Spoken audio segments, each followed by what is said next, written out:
Well, the images that you see, the latest images coming in from Ahmedabad, where the Prime Minister Narendra Modi is with the Chinese President Xi Jinping and President Xi Jinping's wife.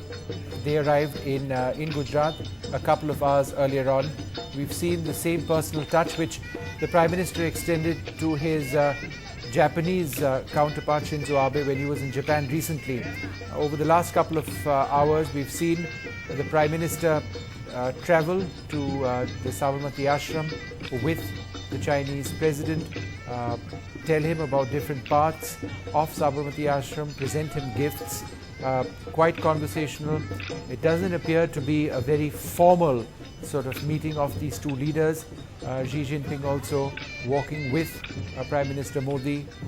They are speaking through a translator, but lots of atmospherics, and as you can see, both of them are on a swing at this stage, talking to one another.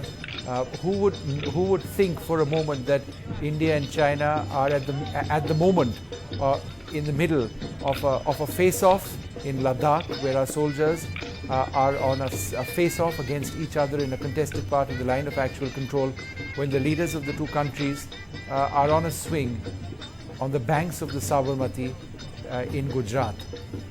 If this was all about atmospherics and all about soft issues, then one would say that these images would perhaps be the story. But in fact, India and China are in the midst of a fairly contentious phase in their relationship.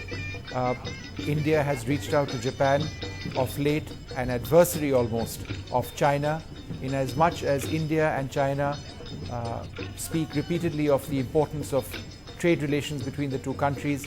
There is a great deal of tension. So behind these pictures lies perhaps an image which these two leaders are not presenting, at least not now, but it is quite clear that both sides will be talking about the long drawn out boundary dispute between India and China. For the moment, it's all atmospherics, it's all about song and dance and of a visit of the Chinese president to the Sabarmati Ashram.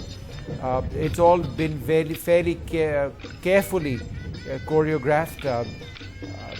The media, the private media, has been kept far away from where all of this is happening. These images coming to you from one or two official agencies.